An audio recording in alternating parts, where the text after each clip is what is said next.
po, muling magandang araw sa inyong lahat mga kapatid.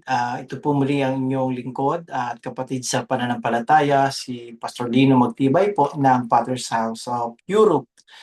Na kung saan isa po muling malaking kagalakan na tayo po ay natipon sa puok na ito o sa platform na ito upang atin pong patuloy na pag-aralan, atin pong patuloy na i-meditate or um, bulay-bulayan ang mga salita ng ating dakilang Panginoon.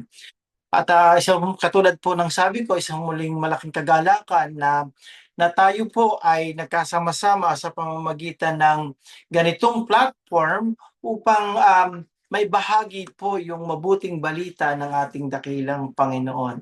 At katulad po palagi ng aking sinasabi na ang kabutihan ng ating Panginoon ay hindi po kayang hadlangan ng panahon, ng distansya at ng oras, mga kapatid, sapagkat ang ating pong Panginoon, ang ating pong Panginoong Diyos ay outside of these things, mga kapatid. Kaya naman po, sa ating pong pag-aaral muli ng kanyang mga salita, ay ating pong sa ating pong pagdulog sa kanya pong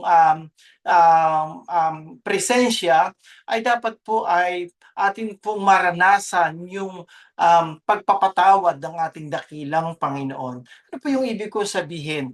Tayo po, pag tayo po lumalapit sa ating dakilang Panginoon, dapat po ang ating puso ay katulad noong puso ni Haring David. Sabi po niya sa aklat ng mga awit sa Salmo, Kabanata 51, sabi po doon, isang bagbag at may pagsisising puso, o Diyos, ay hindi mo wawalaing kabuluhan. Kaya po muli po, mula po dito sa inyong mga kapatid, dito po sa Italia, kami po ay nagpapahatid sa inyo ng aming pong maalab na pagbati at mga panalangin po namin para po sa mga kapatid natin na nandiyan sa Saudi, na kung saan alam po natin na sa panahong ito ay tayo po, ang bawat isa po sa atin ay dumadanas ng mga pagsubok sa ating pong pananampalataya. At yan naman po ay ipinagpauna na sa atin ng ating Panginoong Diyos, na kapag tayo sumunod sa ating Panginoong Hesukristo, ay kaakibat din ito yung ating mga pagsubok na kailangan nating pagdaanan. Sapagkat ang pagsubok po yan ay nagdudulot po sa atin na upang tayo ay tumatag sa atin pong pananampalataya. Lagi po natin tatandaan na ang ginto ay palaging dinadalisay, at ang pagdalisay po sa ginto ay dumadaan po ito sa apoy. Ano bang ibig sabihin, Pastor, ng pagdalisay? Ibig sabihin po noon, ito po ginagawang puro, mga kapatid. So, ganun po yung ating pananampalataya. Kaya naman po, bago po natin ipagpatuloy yung ating pag-aaral sa aklat o sa sulat ni Apostol Pablo sa mga mananampalataya sa Roma, ay inaanyayahan ko po ang bawat isa na tayo po'y dumulog sa Panginoon sa pamamagitan ng isang maikling pananalangin.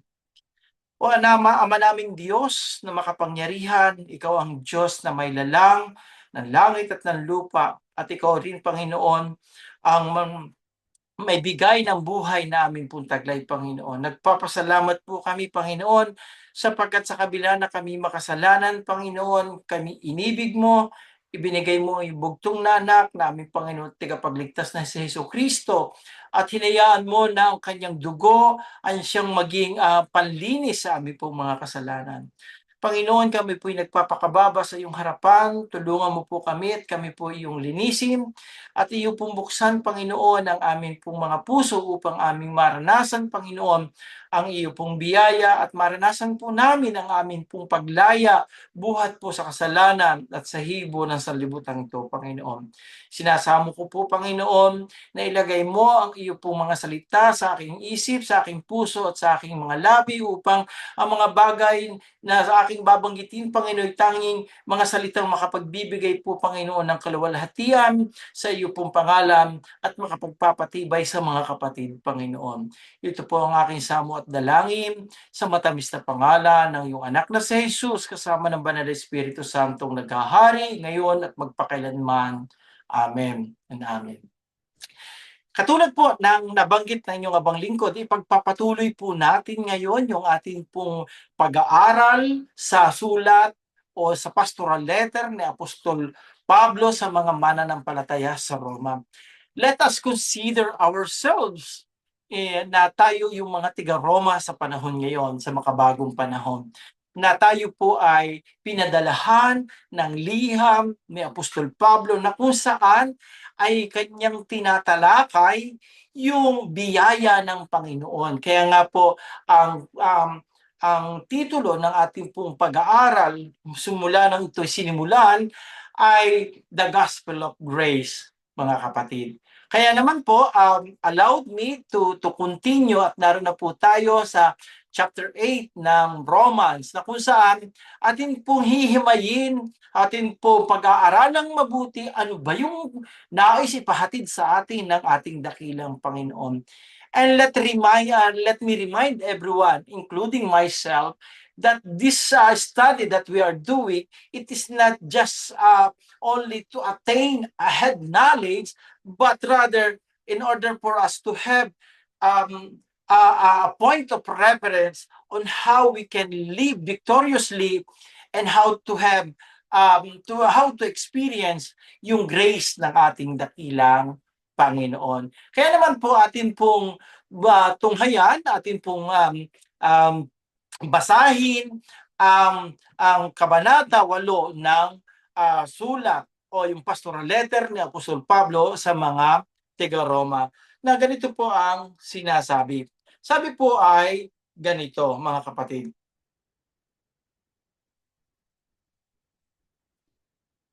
Therefore, there is no condemnation for those who is in Christ Jesus.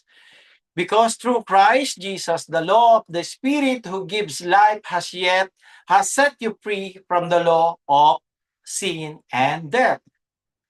For what the law was powerless to do because it was weakened by the flesh, God did by sending his own Son in the likeness of a simple flesh to be sin offering. And so he condemned sin in the flesh, in order that the righteous requirement of the law might be fully met in us, who do not live according to the flesh, but according to the Spirit. Those who live according to the flesh have their minds set on the flesh desire, but those who live in accordance with the Spirit have their mindset what the Spirit desires. The mind governed, the flesh is death. Ulitin ko po. The mind governed by the flesh is death. But the mind governed by the Spirit is life and peace. The mind governed by the flesh is hostile to God. It does not submit to God's law, nor can it do so. Those who are in the realm of the flesh cannot please God. Babasahin ko po ulitin ko. The mind governed by the flesh is hostile to God. It does not submit to the God's law, nor it can do so. Those who are in the realm of the flesh cannot please God. So, ang titulo po ng ating pag-aaral ngayon, yung pong ating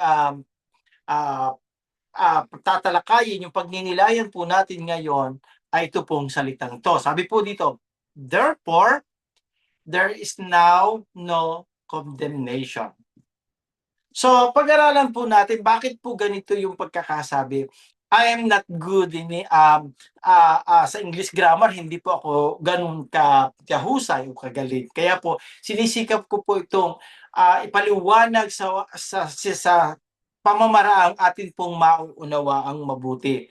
Sabi po dito, pag narinig po natin yung salitang therefore, sabi po dito in verse 8, sabi po doon, therefore there is no condemnation for those who are in Christ Jesus. So pag nakita natin yung salitang therefore, ito po ay isang adverb sa pangungusap sa English sentence. Ito po ay part of the speech, yung pong therefore ay adverb. For this instance, yung therefore means that there is already a conclusion as a result of. So, ibig sabihin, sabi dito ni Apostol Pablo, doon sa kanyang panimula, nung kanyang binuksan o kanyang sinabi, yung talatang ng yung verse 1 ng chapter 8, sabi niya, therefore, so ibig sabihin, itong may conclusion siya doon sa previous chapter o sa previous verse na kanyang sinabi. So sa madaling salita, total ito po yung ating napag-aralan ng mga nakaraan na, ay dito po ay nagkakaroon ng conclusion o merong conclusion si Apostol Pablo at kanyang binabanggit sa mga mananampalataya sa Roma. Kaya sabi po niya dito, therefore, yan, there is now no condemnation for those who are in Christ Jesus. Sa Tagalog po, ang sabi dito, wala nang paghatol. Di ba? There is no condemnation for those who are in Christ Jesus. Ano bang ibig sabihin? Ibig sabihin po noon, no guilt verdict, no punishment. Yan. So kung doon sa verse chapter 7, nakita natin kung ano yung kailangan at kung ano yung ginawa ni Jesus, di ba? Para sa atin, na pinaliwanag ni Apostol Pablo. Ngayon, pagdating po dito sa Kabanata 8, ay tinatalakay niya na dito, sinasabi niya, binibigyan din ni Apostol Pablo sa kanyang pangungusap, na sabi niya, ang sino mang na kay Kristo ay wala ng paghatol. Anong ibig sabihin? Wala ng guilty verdict o wala ng kaparusahan. Sabi po doon sa John 3:18, who believes in Him as personal Lord and Savior, sabi po doon sa John 3:18, sabi po ay ganito, whoever believes in Him is not condemned. Pansinin po natin, ang pagkakasabi po doon, ang sino mang naniwala at nagtiwala kanino? Kay Jesus ay hindi na, wala ng paghatol. So, ibig sabihin, ipinakikita dito ni Juan na apostol ni Jesus na sabi niya, ang sino mang naniniwala at nagtiwala at tumanggap kay Jesus, wala ka ng paghatol. So, ibig sabihin, yung mabuting gawa na ating iniisip na gawin para sa Diyos ay hindi ito magiging count o mapapabilang na ating katwiran upang tayo ay magkaroon ng kaligtasan. Dahil tandaan natin, whatever good things that we did for the Lord, we did it because we are already saved. Yun po yung theology doon, yun po yung doktrina doon. All the things that we did, all the good things that we did it because we are already saved. Yun po sabi doon. Kaya sabi po dito ni Apostol Juan, sabi po niya dito, whoever believes in Him is not condemned, but whoever does not believe stand condemned. So, ibig sabihin yung hindi naniniwala, may paghatol talaga. Sabi dito, already because they have not believed in the name of God, God one and only Son. Diba? Kaya babalikan po natin, sabi po doon sa John 17 verse 3, sabi po doon, and this is the everlasting life. Sabi niya doon, to know you as one God, sabi nga doon, the only God, sabi ni Apostol San Juan, no? Sabi ni Juan, yung sinasabi doon, di ba? Kasi ang dinala tayo ng Ama kay Jesus upang tayo bigyan ni Jesus ng buhay na walang hanggan. Yun ang trabaho ni Jesus bigyan tayo ng buhay na walang hanggan. Yun ang ipinapaliwanag po ni Apostol Pablo dito, mga kapatid. Hindi natin kayang iligtas ang ating sarili by doing good things. Because in the first place, sabi po doon sa Ephesians chapter 2 verse 10, we're being kumbaga tayo ay kanyang nilikha para sa mabubuting gawa. So, ibig sabihin, the purpose of God, why man ay created, kung bakit ang tao ay nilikha niya, ay para sa mabuting gawa. So, ibig sabihin, the very purpose why we are being created in His image and likeness, because He want us to do yung mabuting gawa. But, unfortunately, when yung nagkasala po ang tao, nawala yung purpose na yon. Kaya nawala tayo doon sa purpose na yon. So we are not aligned. So ang ginawa ng Diyos, isinugo niya ang kanyang bugtong na anak upang mapabalik tayo doon sa purpose ng Diyos kung bakit niya tayo nilikha. Kaya ngayon, pinapaliwanag ni Apostol Pablo kasi alam po ninyo, Ito po ay napakahalagang maunawaan natin, mga giliw kong kapatid sa pananampalataya, sapagkat ito po ay magpapalaya sa atin na hindi yung sinusukat natin yung bagay na ginagawa natin para sa Panginoon at iniisip natin na ito yung magbibigay sa atin ng kaligtasan. Remember this, our salvation does not come from in our own doing. Our salvation comes only from the perfect sacrifice of Christ. He is the atonement for our sin. 'Di ba? Siya yung perfect atonement. Siya yung handog para sa atin. Napansin niyo po, napakaliwanag. Kaya sabi niya dito, there is no condemnation. Wala nang paghatol, wala nang punishment kasi ginawa ng lahat ni Jesus, 'di ba? Kaya sabi po niya dito, yung verse 2, because through Christ Jesus, the law of the Spirit who gives life hath set you free from the law of sin and death. Ano ba yung law of sin? Sabi po, the law of our new being, which means new life, to give restoration. Sabi doon, because through Christ Jesus, the law of the Spirit. So what is the law of the Spirit? A law of our new beginning means new life. It gives restoration. Kaya sabi po dito sa Psalms 51 verse 12, restore me the joy of your salvation and grant me a willing spirit to sustain me. Diba? Sino po ang nagsasalita dito sa Psalm 51 verse 12? It is David. He commits sin against God because he took the wife of his general, and in fact he let his general die in the battlefield in order for him to justify what he did, di ba? But when the prophet Nathan rebuked him, instead of justifying what he did, what he do? He repent. He asked forgiveness. And look what he said. Restore to me the joy of your salvation and grant me a willing spirit to sustain me.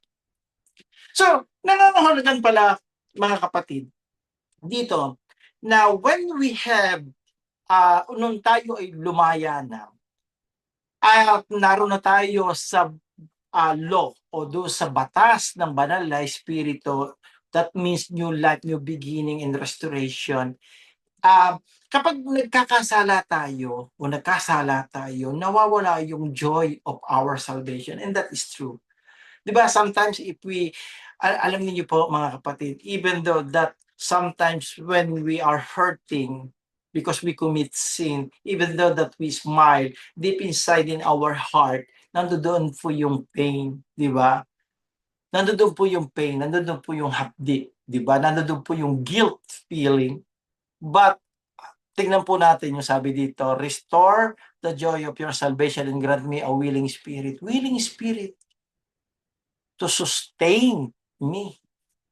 Alam niyo, mga kapatid, we cannot sustain ourselves without the presence of God, without the presence of the Holy Spirit. And always remember this, alam po ninyo, pag nagkasala tayo sometimes, not sometimes, but more often, yung diablo po palagi sinisiksik sa isipan ng isang mananampalataya. Oh no, hindi ka na pwedeng bumalik because you sin against God. But remember this, God grant us the ministry of reconciliation. What is that? It means that there is a ministry of reconciliation. It is through repentance, that we can go back to our Father and ask forgiveness. And our Father, sabi nga doon, if we confess our sin, di ba? Sabi doon. But remember this, meron po yung condition, wag naman natin gawin po ulit-ulit na napagsisihan na natin, na naman ang gagawin nating mga kasalanan yun. But anyway, we will be going to discuss that in on the future study. But for now, ang nais ko pong bigyan din dito ay yung ginawa ni Kristo do sa ibabaw ng krus para lamang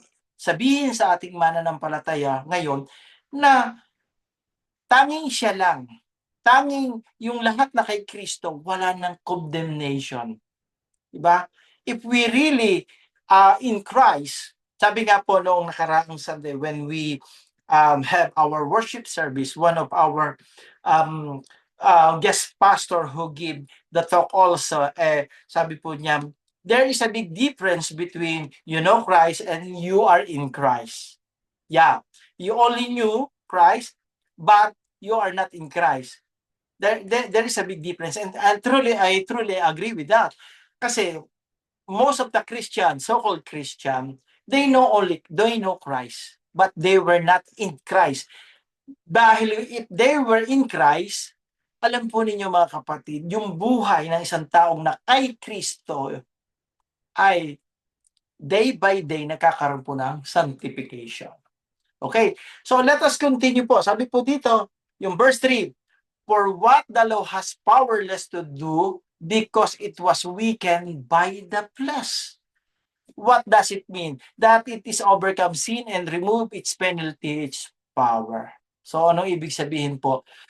Ibig sabihin po noon na um, ang batas o ang kautusan ay powerless kasi pinahina ito ng laman. God did by sending, sabi po dito, for what the law has powerless to do because it was weakened by the flesh, God did by sending His own Son in the likeness of a sinful flesh to be sin offering, and He condemned sin in the flesh. Alam po ninyo, nung tayo hindi pa natin nakikilala ang Panginoon or hindi pa tayo tinatawag ng Panginoon o hindi pa natin siya tinatanggap sa buhay natin, we are already condemned. And we deserve it. Dahil tayo po yung makasalanan and no one can face our God. Kasi walang kasalanan po na pwedeng humarap sa harapan ng Diyos. Kasi ang Diyos po yung malinis. But for God so loved the world, yun po yung sinasabi doon. He gave His only begotten Son so that the one who believe in Him shall not perish but have eternal life. Di ba? Sa pagmamahal ng Diyos sa atin, He sent His Son to be a sinful man, to be siya yung parang siya yung naging kasalanan. Sabi, ano po sabi doon? That is overcome sin and remove its penalty, its power, and man nature without the Holy Spirit. Sabi po ay ganito. Yan. Atin pong tingnan mabuti mga kapatid. Sabi po dito, God did by sending His own Son in the likeness of simple flesh to be sin offering, and so that He condemns it in the flesh. So, tingnan po natin yung Galatians chapter 3 verse 13. Sabi po doon, Christ redeemed us from the curse of the law by becoming a curse for us, for it is written, curse is everyone who is hung on the pole or the tree or the cross. Diba? Ano po ang ibig sabihin nito? Sabi po ni Apostol Pablo sa mga mananampalataya din sa Galacia, sabi niya dito, tinubos tayo ng Jesus sa sumpa ng kautusan. Yan ang sabi. By becoming a curse for us, for it is written, curse is everyone who is hung on a tree or a pole. Siya yung sumako, siya yung ubako ng ating mga kasalanan. Di ba? Maraming beses na po nating narinig yung theology na yan, na pagpapaliwanag pong yan. Nakita natin na ginawa yan ni Jesus. At kaya alam po ninyo yung mga agnostic, yung mga atheist, yung mga hindi naniniwala sa Jesus. Sabi niya, meron nga tayo kilalang ganyan. Sino ba ito? Alam po ninyo, hindi ko mabanggit sa akin mga labi, yung mga katulad ng kanya sinabi tungkol sa Panginoon Diyos, na ang ating daw Panginoon Diyos ay quote-unquote na gano'n. Diba? But remember this, mga kapatid. Hindi po natin kayang ipaliwanag ang pag-ibig ng Diyos. Sapagkat wala po, ang pag-ibig po ng Diyos sa sanlibutan cannot be explained by a human mind. Kaya yung pong tawag po dun yung agape love. Only God can give that, yung agape love, mga kapatid. Kaya sabi po dito, subdue it and overcome it in the person of His own Son. Yung kasalanan natin at yung kaparusahan na para sa atin ay si Jesus ang umako noon. Yan ang ipinapaliwanag ni Apostol Pablo dito sa kanyang mga talatang ito, dito sa mga talatang ito na pinag-aaralan natin, mga kapatid. Kaya ipagpatuloy po natin, sabi po dito sa verse 4, in order that the righteous requirement of the law might be fully met in us who do not live according to the flesh, but according to the Spirit. Those who live according to the flesh have their minds set on what the flesh desire, but those who live in accordance with the Spirit have their minds set on what the Spirit desires. Now, tatanungin niyo, Pastor, ano ba yung desire ng flesh natin? Everything that gratify the body, gratify the flesh, it is ayun po yung desire ng ating laman. Ano yun? Yung pleasure or satisfaction. Sabi daw yung gratify means pleasure or satisfaction. Brothers and sisters in Christ, alam nyo, nakakalungkot sa panahon ngayon because instead of having letting our spirit commune in the presence of God, we let our flesh gratify or dictate our mind to have pleasure or satisfaction. Anything that can give satisfaction to your mind ay ito ay hindi ito nakakapagbigay ng kapurihan sa Panginoon. Diba? Lagi natin tandaan yun, mga kapatid. Don't get me wrong, ha? Kasi baka naman, no, nasatisfy ako dito sa ganitong bagay. Tandaan natin yun, yung anything na alam nating makakapagpahiwalay sa atin sa presensya ng Diyos. Ito po ay gratifying our flesh, mga kapatid. Diba? Kaya ipagpatuloy po natin ano pa po sabi? Ganito pa po pagkakasabi niya, the mind governed by the flesh is death, but the mind governed by the Spirit is life and peace, both now and forever, because it pursues sin. Sabi dito, the spiritual well-being that comes from walking with God both now and forever. So, yun po yung sinasabi dito. So, ang pagkaisipan na pinamumunuan, yung kaisipan na ginugovern, pinangangasiwaan ng Espiritu ay may buhay at kapayapaan. Remember this, brother and sister. If we want to achieve peace, let's have Christ in our life. Let's have Christ in our family. Let's say, for example, if our family doesn't have any, palagi na lang nakakaroon ng problema, lagyan natin si Jesus sa gitna. Or let Jesus be the center of our family, mga kapatid. Let's say, for example, in our finances, palagi tayo merong problema sa ating mga finances. Let Jesus be the center of our finances. And for sure, magkakaroon po tayo ng kapayapaan, mga kapatid. But if Christ doesn't in the center of our life, alam niyo, gravity, it is just like a magnet that hold everything together, di ba, in this world, yung gravity. Kasi kung walang gravity, lahat tayo lulutang-lutang tayo sa kalawakan at hindi po tayo magiging na gano'n. The same thing, if there is nothing that hold together in our lives, tandaan po natin yan, para tayong mga peraso ng papel na nililipad ng mga hangin. Di ba, hindi tayo mabubuo. I remember when I was in elementary and doing yung art, during art classes, mga kapatid, yung may mga punit-punit na papel, pag didikit-dikitin mo. Ang ginagawa po namin, kasi mahirap yung buhay ng mga panahon yun, para magawa mo yung art na magkakapit-kapit siya, kailangan mo lagyan mo siya ng paste, di ba? Gagawa ka ng paste para mapagdikit-dikit mo.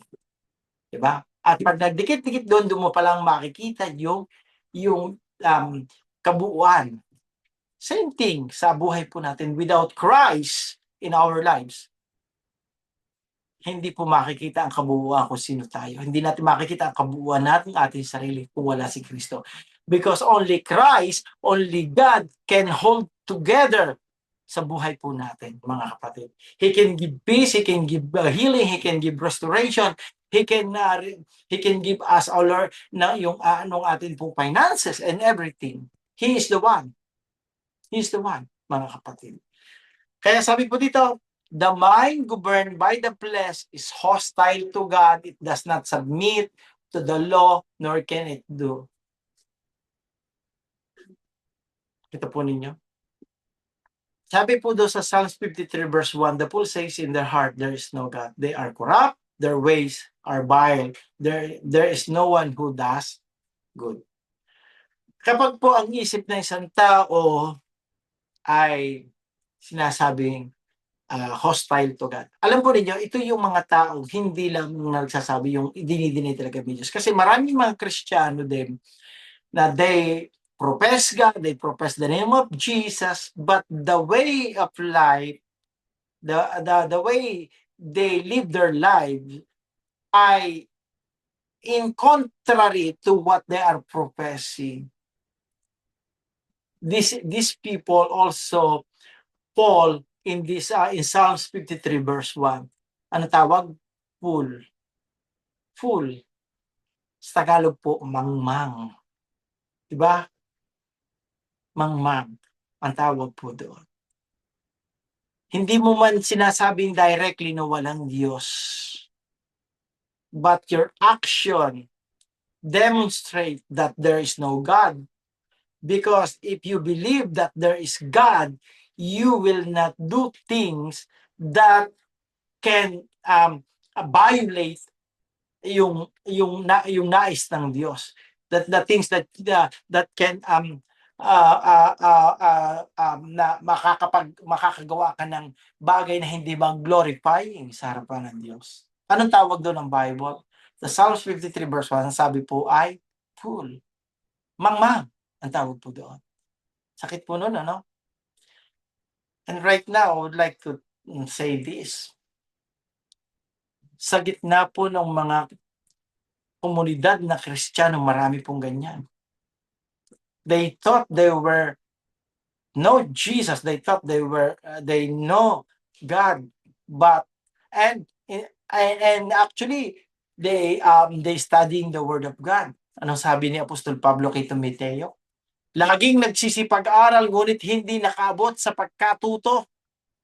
May anyo ng kabanalan datapwat tinanggihan ang kapangyarihan nito. Di ba? Ano ibig sabihin?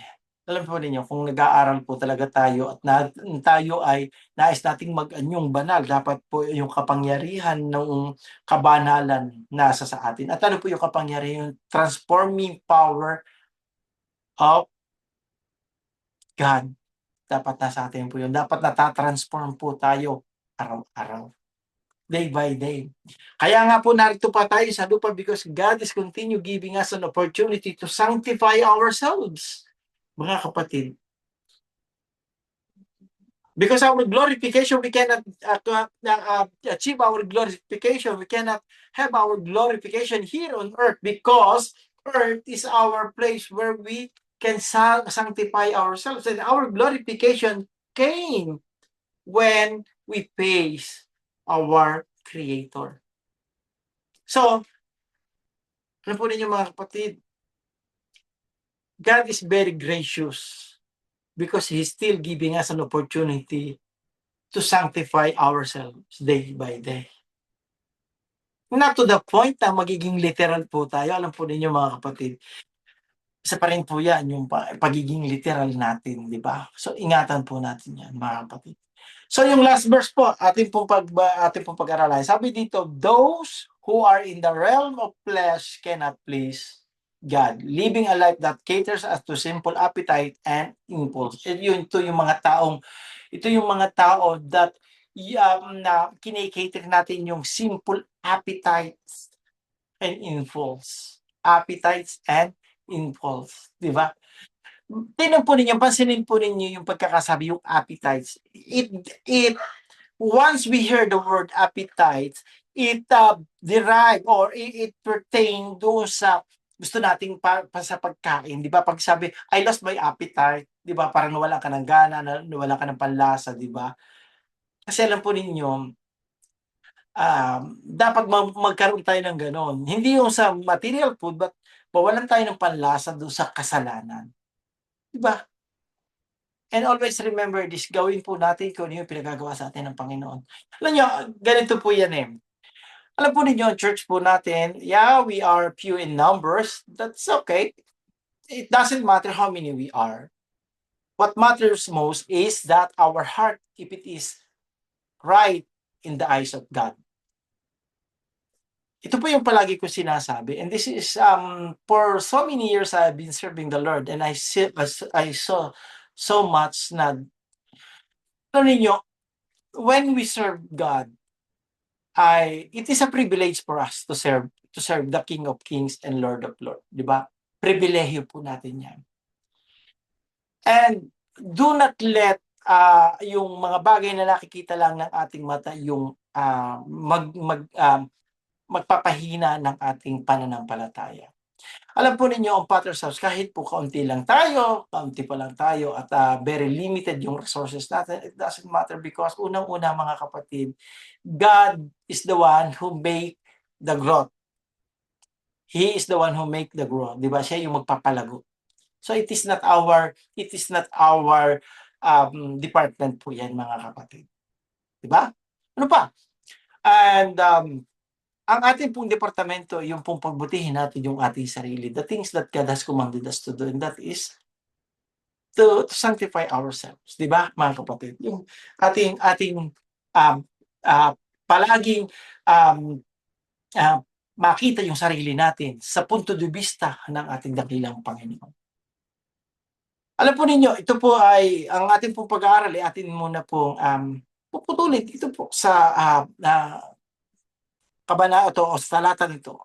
So, meron pa po tayo ilang mga talatang pag-aaralan at ito po yung aking tatalakayin sa susunod na pag-aaral po natin. At dalangin ko po mga kapatid na sa atin pong pag-aaral, nakita po natin isang bagay, yung you were not condemned. If you are in Christ, you are not condemned. From being condemned, ikaw ay na-save ka na. Saved na tayo. Not just because of what we did, but because of what Jesus has done on the cross. He is the perfect sacrifice. He is the perfect atonement for our sin, 'di ba? Siya yung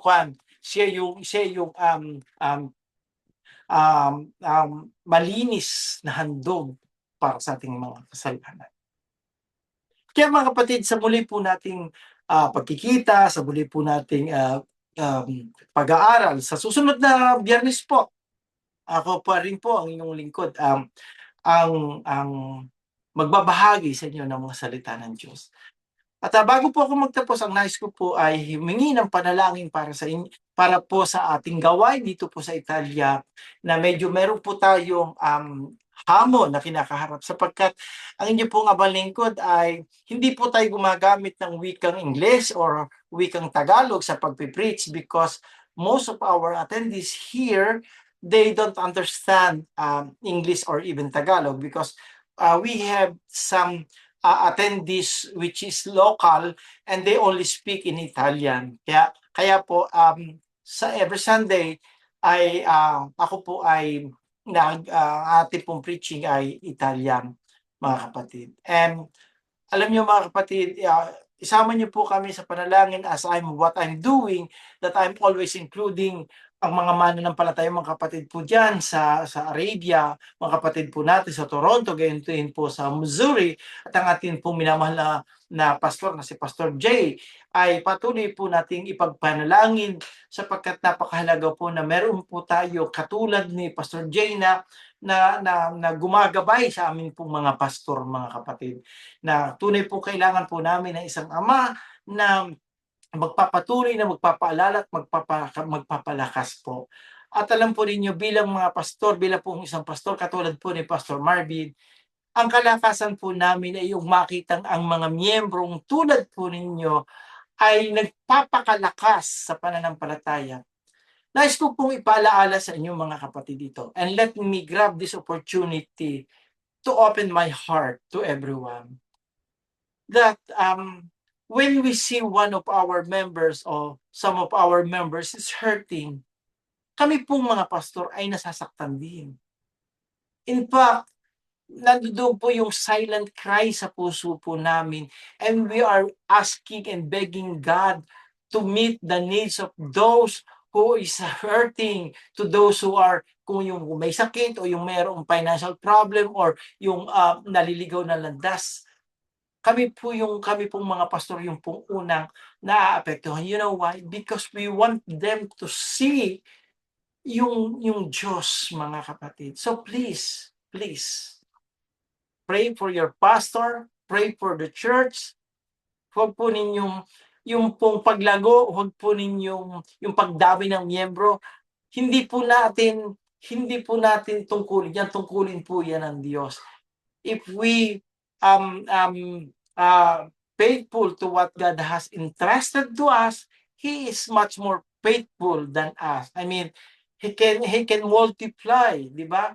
Kasi kaya naman niya magpadala ng marami. So why God ay hinahayaan tayo ganito? Because God wants us to be intimate to each other. What do I mean? I mean that para makita po natin, magpanalanginan po tayo sa isa't isa. Kaya naman po, sa lahat ng maaabot at makakapanood po ng mensaheng ito, sa mga kapatid po sa Potter's House at sa iba pang mga simbahan na makakapanood po nito, o maging sa ibang mga kapatid na hindi dumadalo na, naway makarating po sa inyo ang panawagang ito. Mahal po kayo ng Diyos. Tandaan po ninyo ito. Ano man po yung pinagdadaanan ninyo, kung ikaw man ay nandoon sa buhay ng pagkakasala sa ngayon, tandaan mo ito. Ang Diyos ay mayaman sa kanyang awa at habag. Huwag kang mag-atubiling lumapit at magbalik loob sa Kanya. Ang hanapin po natin ay isang pamilyang magkakandili at tutugon sa atin pong at makikinig sa atin pong mga daing, sa atin pong mga hiyak, sa ating mga paghibik, mga kapatid. Kaya sinisikap ko pong ipaabot ang mga bagay na ito sa wikang nauunawaan po natin, mga kapatid. Kaya naman po, dalangin ko na nawa sa ating pong pagkakatipong ito ay napagpala kayo ng ating dakilang Panginoon. At hayaan po ninyo na tapusin ko ang aking maikling mensaheng ito sa pamamagitan ng isang mataimtim na pananalangin.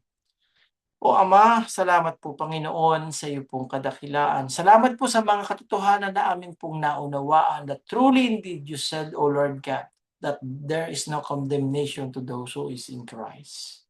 Salamat po sa biyaya mo. Salamat po, Panginoong Hesus, sa iyong dakilang sakripisyo sa ibabaw ng krus. Tunay, O Diyos, that your love cannot be explained by an ordinary mind, O Lord God. Salamat po. We know that we don't deserve it, but you gave it to us, O Lord God. Salamat po ng marami. Sa iyo po ang kapurihan, karangalan, ngayon at magpakailanman. Amen. Amen. Hanggang sa muli po, natin pong pagsasama, ang inyong pong kapatid sa pananampalataya, si Pastor Lino Magtibay po ng Potter's House of Europe, dito po sa Italia. Magandang araw po sa inyong lahat.